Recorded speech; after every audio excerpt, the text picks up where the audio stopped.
여러분, 또 이렇게 건강한 몸으로 뵙게 되어서 반갑습니다. 또 감기가 걸리신 분들도 계십니다. 또 우리 같이 기도하시고 또 건강할 수 있도록 하나님 함께해 주실 줄을 믿습니다. 오늘 여러분 오신 모두를 환영드리고 주님의 이름으로 멋진 하나님께 드리는 예배가 될 수 있도록 하나님께서 함께해 주실 것을 믿습니다. 지난주일 하나님 말씀 제목 혹시 기억하십니까? 한 주 지났는데 아마 잊으셨겠죠. 임마누엘 신앙은 오늘의 주제이고 지난주에는 코람데오의 신앙을 같이 나누었습니다.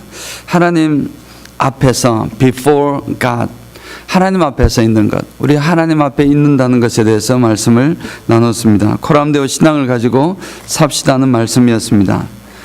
우리 하나님은 24시간 7일 동안 365일 동안 하나님께서는 우리를 지켜보고 계십니다. 그런데 우리 하나님께서 우리를 그냥 지켜보시는 것도 아니고 주무시지도 아니하시고 졸지도 아니하시면서 우리를 지켜주고 계십니다. 그런데 하나님께서 우리를 바라보는 눈길은 이 거리에 있는 CCTV의 카메라, 감시 카메라의 감시의 목적이 아니라 하나님 우리를 보시는 눈길은 마치 부모님이 정말 놀이터에서 놀고 있는 어린아이들을 자신의 자녀들을 바라보면서 그 아이들을 보호하고 멀찍이서 이렇게 사랑스러운 눈빛으로 보고 있는 그 눈빛임을 분명히 믿습니다. 그 아이가 그 아버지, 어머니, 부모님이 자신을 보고 있다는 사실을 느끼면 느낄수록, 많이 느끼면 많이 느낄수록 그 아이는 더 행복해지고 그 아이는 더욱더 정말 안전함을 느끼고 평화를 느끼고 포근한 삶을 살아갈 수 있는 것입니다. 세상이 아무리 힘들고 어려워도 하나님께서 우리를 언제나 지켜봐 주시고 계시고 언제나 우리와 사랑의 눈길을 보내고 계심을 만약에 여러분들이 순간순간 느끼고 사신다면 여러분의 삶이 얼마나 행복하시겠습니까? 얼마나 씩씩하고 당당하게 살겠습니까? 그러한 삶이 바로 코람데오의 신앙이었습니다. 지난번에도 한번 말씀드렸지만 이제 눈앞에는 지금 입가에 침을 질질 흘리면서 수백 마리의 이 늑대가 한 마리 있는 어린 양을 잡아먹으려고 이렇게 침을 흘리고 있습니다.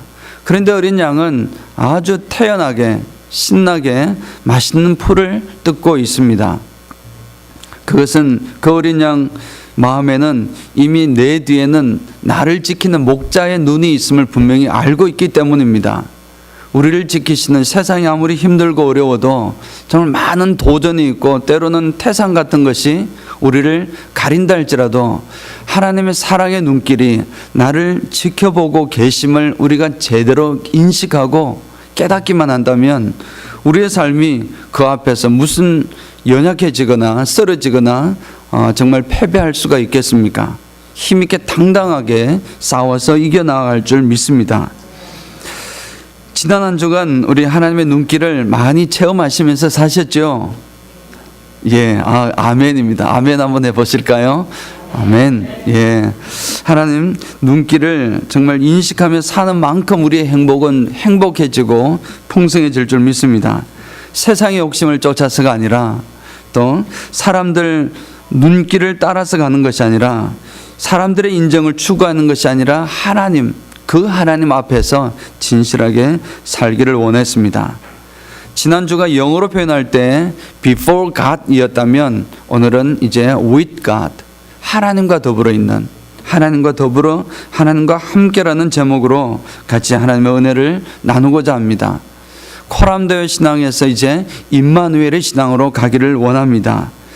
코람데오는 말은 더 어렵지만 하나님 앞에서라는 의미였습니다. 하나님 앞에서 정말 하나님이 항상 지켜보시는 그 임재 앞에서 살아가자는 것이었고, 하나님 이제 이 하나님과 함께하는 임마누엘의 신앙은 또 하나님과 더불어 같이 역시 있는 것인데 너무나 비슷해 보이지만 강조점이 차이가 있습니다. 하나님 앞에서의 신앙은 아무래도 집중되는 것은 우리의 마음가짐입니다. 내 마음이 하나님께서 항상 지금 나를 지켜보고 있다는 사실, 나도 처음에는 인식하지 못했지만 이제 저 카메라가 저를 찍고 있다는 사실 옛날에는 참 잘 몰랐지만 이제 점점 인식하게 되고 조금 더 지나고 나니까 이제 인식도 하지 않습니다. 인식도 하지 않으면서도 그래도 찍히고 있다는 사실은 잘 알고 있습니다. 하나님이 우리를 바라보고 있는 눈길은 처음에는 굉장히 인식을 해야 합니다.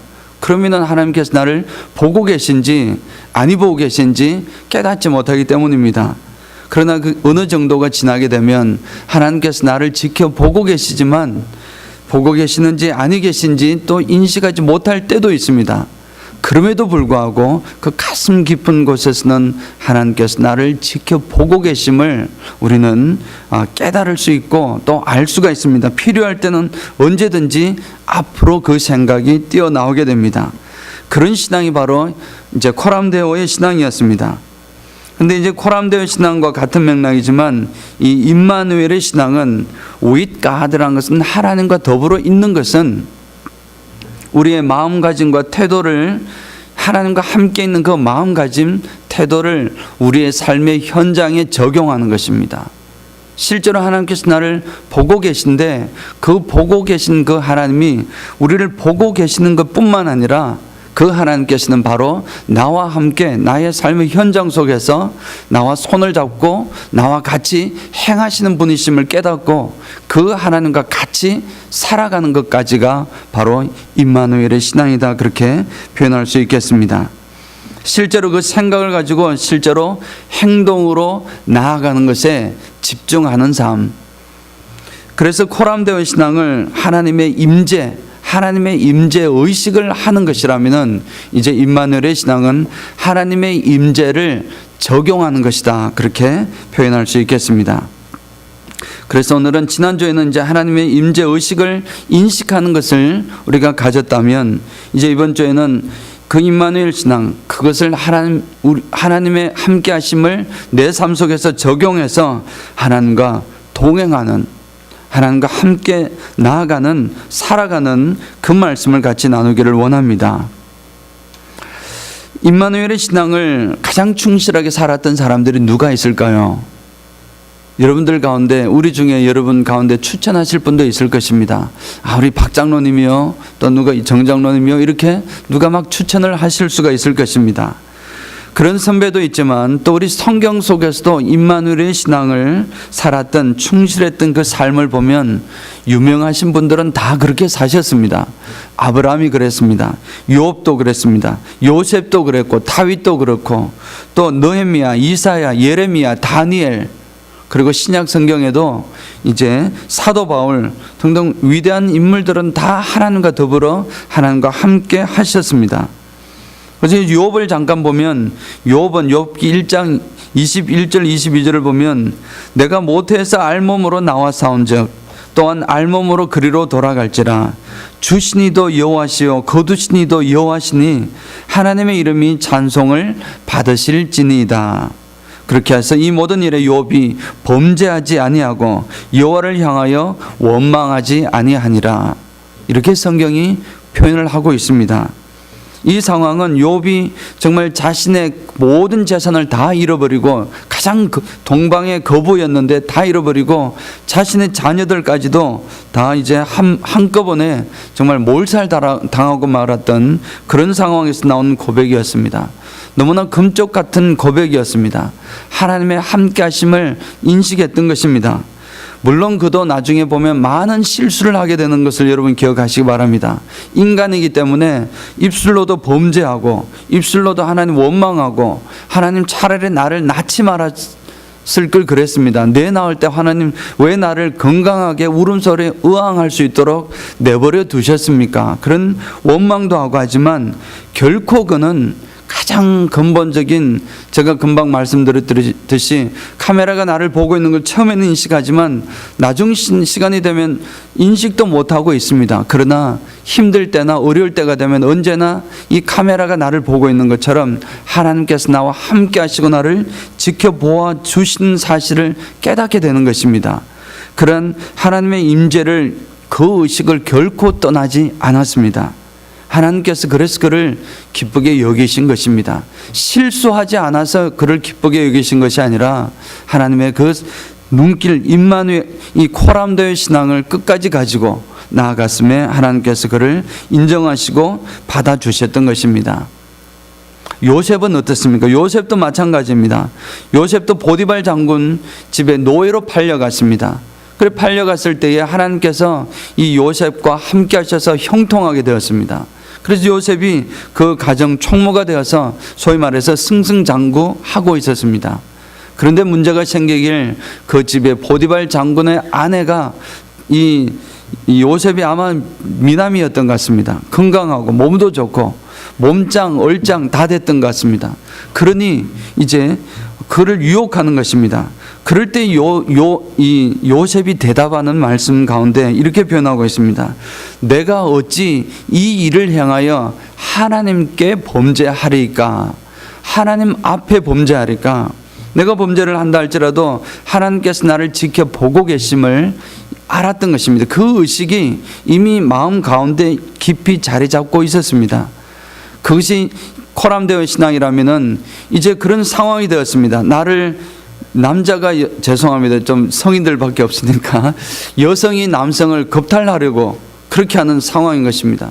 그런 상황일 때 이 지혜를 발휘해서 그냥 옷을 벗어주고 도망쳐 버린 것입니다.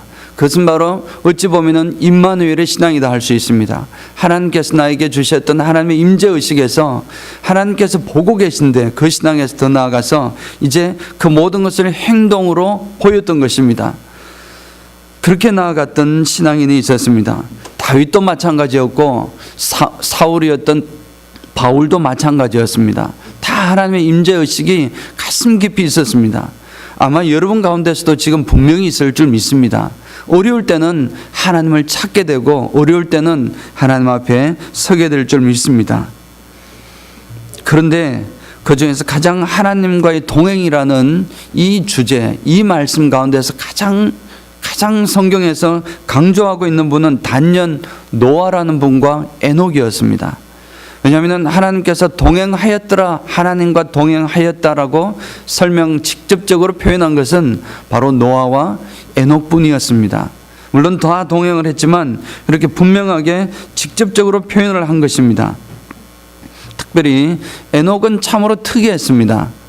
이 노아에게 하나님께서 당대의 의인이라 완전한 자라 하나님께서 그와 동행하였더라라고 표현을 노아에게도 했는데 이 노아는 보니까 어떤 사람입니까? 이 인류를 구원한 사람 중에 한 사람이었습니다. 이 인류가 지금 이제 하나님께서 물 심판을 통해서 다 멸하시기로 작정하시고 다 이제 멸하시려고 준비하셨습니다. 그런데 이 노아를 통해서 이 노아의 방주를 만들게 하셨고 그 방주를 탔던 8명의 식구를 통해서 이 하나님의 백성들이 살아남을 수 있었습니다. 인류가 살아남을 수 있었습니다. 노아는 큰 일을 했던 것입니다. 아주 위대한 일을 했던 것입니다. 인류를 보존하는 그러한 일을 행했던 것을 볼 수 있습니다. 그러한 큰 일을 했던 노아에게는 그래도 하나님과 동행하였더라 이런 말 쓰기가 그래도 괜찮은데 지금 이 오늘 우리가 봉독했던 이 에녹은 참으로 특이한 분이었습니다. 위대한 사명도 없었던 것 같고 위대한 일을 한 것도 없는 것 같습니다. 오늘 에녹의 인생은 정말 이 하나님과 동행했더라 이 동행 표현을 얼마나 하나님께서 강조를 하고 싶으셨던지 정말 이거 짧은 구절 속에서 성경에 딱 3군데 나오는데 하나님과 동행하였더라는 표현이 3군데 직접적으로 나오는데 한 군데가 노아였고 2군데가 바로 그 짧은 구절 속에서 하나님과 동행이라는 단어를 바로 직접 이 에녹에게 사용하고 있음을 볼 수 있습니다. 에녹에서 오늘 말씀을 보면은 이제 모두셀라를 낳은 후 300년을 하나님과 동행하며 그렇게 표현을 했고 또 365세를 살았더라. 그리고 에녹이 하나님과 동행하더니 하나님께서 그를 데려가심으로 세상에 있지 아니하였더라. 이렇게 표현을 하고 있습니다. 그 짧은 구절 속에 하나님과 동행을 이렇게 강조했던 것입니다. 이 에녹이란 분이 과연 어떤 일을 하셨길래 하나님께서 어떤 일로 이분을 보셨길래, 어떤 것을 보셨길래 이렇게 하나님과 동행하였더라 표현과 더불어 그를 또 더 나아가서 하나님 나라로 죽지도 아니하고 살아서 이렇게 하늘나라로 데리고 가셨을까? 오늘 본문을 통해서 찾아볼 수 있는 증거는 참으로 많이 없습니다. 에녹이 했던 일은 뭐 특별한 사역이나 특별한 업적이 흔적도 별로 없습니다. 그런데 성경은 그를 죽음을 맛보지 않고 하늘로 올라갔다고 하고 있습니다. 흙으로 난 자 중에서 흙으로 난 자는 반드시 죽으리라, 사망에 이르게 됩니다. 여러분 가운데 죽지 않을 자 없을 것입니다. 그런데 이 에녹은 죽지 않고 하늘나라에 바로 올라갔던 정말 예수님을 제외하고 두 사람 중에 한 사람이었습니다. 그것은 인생이 정말 죽음을 맛보지 않고 하나님 나라에 이른 것은 보통 축복이 아닙니다. 일반적인 축복이 아닙니다. 인류 역사상 정말 획기적인 그런 축복이었는데 이 에녹이 받았습니다. 그런데 이 에녹이 한 일이 없습니다. 안타깝게도 특별한 사역이 없습니다. 업적도 없습니다. 그는 60살에, 성경을 보면 60살에 모두셀라를 낳았습니다. 낳았다는 것이 굉장히 중요합니다. 그때부터 모두셀라만 낳은 것은 물론 아니기 때문에 낳았습니다. 그리고 360년 동안 하나님과 동행하며 자녀를 낳았다고 하고 있습니다. 360년 있었고 300년 동안 하나님과 동행하며 살았는데 자녀를 낳았더라. 한 일은 자녀를 낳았더라, 이거밖에 지금 기록이 없습니다. 하나님께서 모두셀라를 낳고 그리고 자녀를 낳았습니다. 그의 삶은 하나님과 동행하였더니 하고 그를 하나님께서 데려가셨다 하고 있습니다. 에녹이 몇 살 살았습니까? 그러면 60살의 장남인 모두셀라를 낳았고 그리고 300년 동안 하나님과 동행하고 하나님께서 그를 데리고 가셨으니 360살 살았습니다.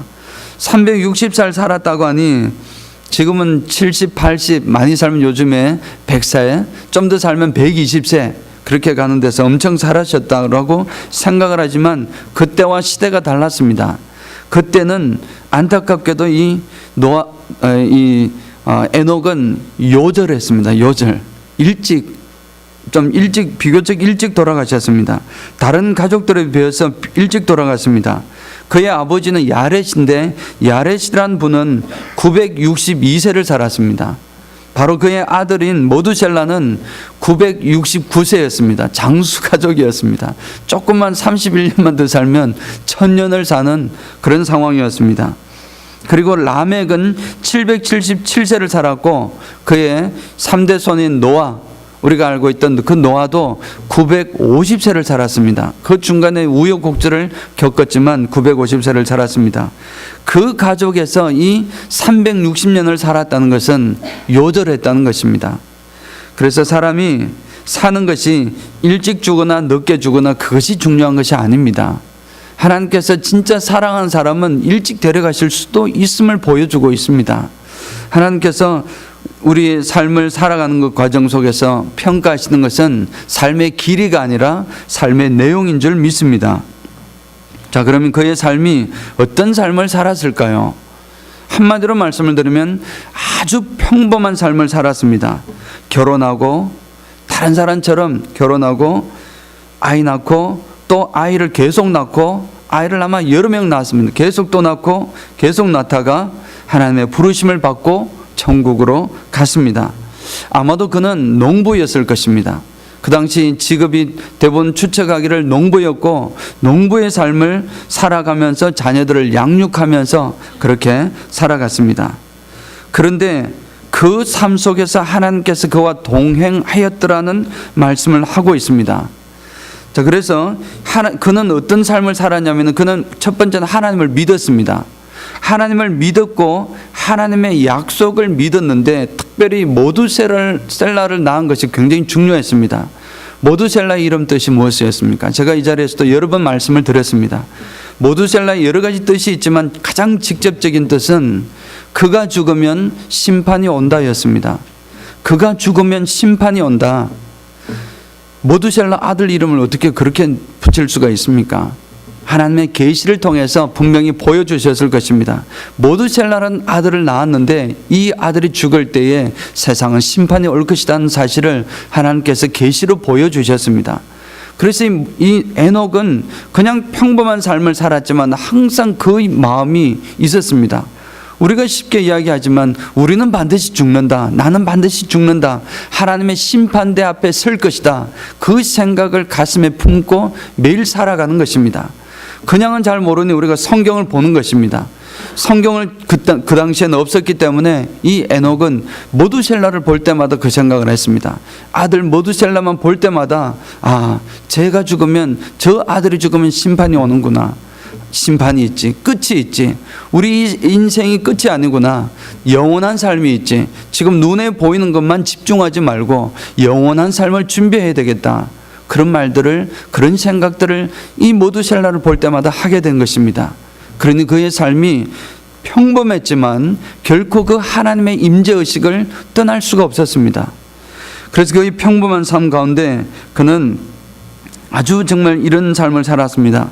밭을 갈고 논에 있는 김을 메고, 맞습니까? 논에 김을 메고 사랑하는 아내와 자녀들과 더불어 불러 모아서 같이 식사도 하고, 또 그리고 가끔씩 아이들을 모아서 훈육을 하고, 그러면 안 된다. 바로 살거라. 그리고 이 세상이 여기가 끝이 아니다. 또 영원한 세상이 있다. 우리 큰 형이 죽으면 이 세상 심판이 오는데 너희들 정말 깨어 있거라 등등 여러 가지 말들을 해 주었을 것입니다. 그런 내용과 그리고 또 이제 계속해서 일상적인 삶을 살아가는 가운데 하나님의 임재를 경험하고 하나님의 임재를 나누었는데, 그 신앙을 가장 쉽게 표현해서 코람데오의 신앙이었고, 하나님을 인식하니까, 항상 함께 계심을 인식하니까, 그리고 그렇게 살아가셨으니까 임마누엘의 신앙으로 살아간 것입니다. 하나님의 임재는 기억하시기 바랍니다. 하나님의 임재는 우리의 일상 삶 속에 임할 줄 믿습니다. 평범한 삶 속에 임하는 것을 믿으시기 바랍니다. 그런 평범한 삶을 하나님께서는 그냥 평범한 삶이 아니라 이제는 비범한 삶으로 만들어 주셨습니다. 평범한 삶을 비범한 삶으로 만들어 주셨던 이유는 오직 한 가지였습니다. 똑같이 밥 먹고 똑같이 이 생활을 했지만 하나님께서 그와 함께 하셨기 때문에 그 삶이 비범했던 것입니다. 사랑하는 성도 여러분, 여러분 가운데 혹시 내 삶이 너무 평범해서 조금 실망입니다, 그렇게 하시는 분이, 아쉬워하시는 분들이 계십니까? 내 삶이 원래 내가 이 자리에 있을 사람이 아닌데 저 국회에 가 있거나 아니면 헐리우드 스타가 되어가지고 지금 LA에 가 있거나, 아니면은 정말 내가 학교를 가도 이 하버드 같은데 그런 데를 나왔어야 되는데 뭐 그런 데 가 있어야 된다든지, 이런 생각을 하시며 지금 평범한 삶을, 너무나 평범한 상황을 보면서 아쉬워하시는 분들이 혹시 계십니까? 내 삶 속에 내주하시는 하나님의 임재를 여러분들이 인식하시기만 하면, 그리고 그 하나님과 동행하시기만 하면 여러분의 삶이, 평범해 보이는 그 여러분의 삶이 비범한 삶으로 이루어 주실 줄을 믿습니다. 주님과 함께하는 평범은 비범입니다. 믿으시면 아멘 하십시다. 주님과 함께하는 평범은 비범입니다. 이 명제를 참 만들어낸다고 고생했습니다.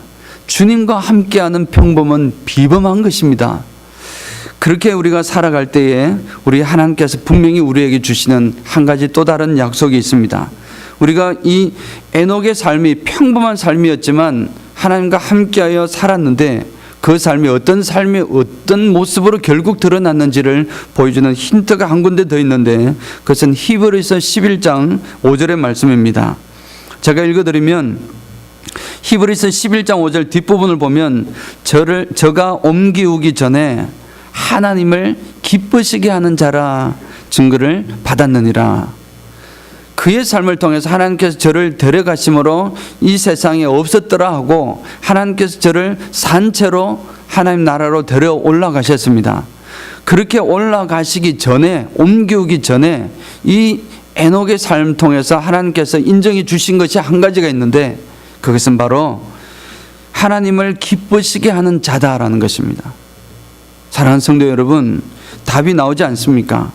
우리가 너무나 평범하고 너무나 아이 낳고 결혼해서 아이 낳고 그냥 농사 지어서 조금씩 벌어서 곡식 나누어서 가족들과 더불어 먹고 이렇게 살아가는 너무나 평범한 삶을 살았지만, 그 가운데 하나님의 임재의식을 가지고 모두셀러를 통해서 또 정말 하나님께서 이 세상을 언젠가는 멸망시키실 것이다, 종말이 올 것이다 라는 생각을 가지게 하셨고, 그 가운데서 평범하지만 하나님을 위하여 살았는데, 그렇게 사는 것이 결과적으로 하나님을 기쁘시게 했다는 것입니다. 하나님을 기쁘시게 하니 하나님께서는 그 삶을 하나님과 동행하는 삶으로 인정해 주시고 하나님 저를 데리고 올라가신 것입니다. 사랑하는 성도 여러분, 우리는 보통 머릿속에서만 하나님을 생각하며 신앙생활을 하는 경향이 있습니다. 여러분 어떻습니까? 머릿속에서만 나는 하나님 믿습니다. 분명히 하나님 믿습니다. 하나님 살아계심을 인정합니다. 그렇지만 실제 삶 속에서 그다지 믿지 못하는 그러한 경향이 얼마나 많이 있습니까? 이런 정말 머릿속에는 하나님 계신데 내 삶 속에서, 내 혀끝에서, 내 손끝에서 제대로 드러나지 않으니 습관적으로 교회에 나오는 것만으로 만족하는 경향이 있습니다. 내가 그냥 교회에 나오니 그것으로 다한 것으로 생각이 되는 것입니다. 삶의 순간순간 하나님과 동행하셔서 하나님과 같이 살아가는 것에서는 그렇게 생각을 하지 않는다는 것입니다. 지금 나의 생각이, 나의 행동이, 나의 결정이 과연 하나님이 기뻐하시는 것인지, 결국은 하나님을 기쁘시게 해드려야 되는 것인데 하나님을 기쁘시게 하는 것인지를 전혀 고려하지 않는다는 것입니다. 순간적인 분노와 순간적인 화가 날 수도 있습니다. 순간적으로는 실망을 할 수도 있고 순간적인 아픔이 막 가슴을 칠 때가 있습니다. 그렇지만 다시 한번 결국은 하나님을 믿는 사람은 하나님을, 이 일이 하나님을 기쁘시게 해드리는 것인지를 생각해야 하는 것입니다. 그 일이 하나님을 기쁘시게 해드리는 확신이 들 때, 행할 때 그 사람은 임마누엘의 신앙을 가지고 사는 삶이고, 하나님께서는 그 삶이 아무리 평범해 보이려 할지라도 그 삶을 비범한 삶으로 인정해 주실 줄을 믿습니다. 사랑하는 성도 여러분, 우리의 삶의 현장에 계시다는 것을 인정할 뿐만 아니라 순간순간 주님과 동행하여 주님과 호흡하고 같이 움직여 나아가기를, 같이 함께 나아가기를 축원합니다. 자, 그래서 우리의 하나님은 우리와 24시간 동행하실 뿐만 아니라 실제로 우리의 삶의 현장에서 우리와 동력하시고 우리와 함께 하시고 우리의 인생을 같이 창조해 나아가시는 분이십니다. 창조해 나아가시는 분을 믿으시기 바랍니다. 하나님은 창조의 하나님이십니다. 그 창조의 하나님께서는 우리의 인생에게 그냥 말씀하실 때 그냥 기계론적으로 정해진 운명대로 살다가 죽거라, 그런 것이 아니고 하나님께서는 우리의 현장 속에, 삶의 순간순간 속에 동행하십니다. 동행하는 이유가 무엇이겠습니까? 동행해서 하나님 원하시는 삶으로 같이 살아나가도록 인도하시고 도와주시기 위함이십니다. 자, 그렇게 하시면 하나님께서는 나의 인생을 설계하고 계획하고 또 실천 준비를 하고 또 실천해 나가는 그 모든 과정에서 함께 하시는 것입니다. 만약에 여러분들이 어떤 계획을 가지고 실천하자, 하나님과 기도해서 하나님 이 일을 한번 해보겠습니다, 그래서 나아갑니다. 그렇게 나아가는데 또 장애가 있는 것입니다. 장애가 있으면 어떡합니까? 장애가 있으니 그만두는 것이 아니고, 장애가 있을 때는 하나님께서 그 장애를 가지고 문제가 발생했을 때 또 하나님께서 같이 고민합니다. 하나님과 더불어 같이 고민하고 같이 상의하고 그 장애 문제를 어떻게 풀까 같이 의논하는 것입니다. 그렇게 해서 하나님께서 그러면 이렇게 한번 해볼까 하고 제안을 해주신다면 또 그렇게 나아가는 것입니다. 창조의 우리 하나님께서는 우리의 인생을 그냥 운명대로 내버려 두시는 분이 아니라 우리의 삶 현장 속에서 우리의 삶을 개척해 나가게 하고 또 개발해 나가게 하시고 또 운영할 수 있도록 나갈 수 있도록 함께 하시는 분이심을 믿으시기 바랍니다. 그런 삶이 우리의 삶을 멋진 삶으로 가는 것입니다. 그 삶이 때로는 평범한 삶이 될 수도 있고 노아처럼 이 우주 만물을 그 가운데 이 인류를 구원하는 사역을 할 수도 있습니다. 무엇보다도 이 에녹은 정말 이 나라를 구한 사람도 아니었고 쉽게 말을 하자면 자기 그냥 한 가족들을 구원한 그런 내용도 없습니다. 이 에녹이 했던 일이라고는 그냥 살아간 것입니다. 평범하게 농사일하면서 우리가 우리의 현장 속에 쓴다면은 나에게 주신 사업체를 최선을 다해서 운영을 하면서 또 이렇게 즐겁게 신앙생활을 하면서 살아가는 것입니다. 그러면서 그 모든 계획 속에서 하나님께 의논하고 하나님의 뜻을 이루어가는 것입니다. 그렇게 이 일상 속에서 함께 하시는 하나님, 이 하나님을 만날 수 있어야 됩니다. 일상 순간순간 속에서 계시는 이 하나님을 만날 때에 진짜 진정한 하나님의 동행을 이룰 수가 있습니다. 에녹의 비밀은 여기 있다고 저는 믿습니다. 가장 평범한 삶을 살았지만 그는 그 순간순간 하나님과의 임재를 분명히 느꼈고 하나님과 함께 상의하며 논 매는 것까지도 하나님과 상의하며 살았을 것입니다. 하나님의 함께 하심을 느꼈을 것입니다. 로렌서 형제는 이 구두권을 매면서도 하나님의 임재를 체험하고 살았습니다.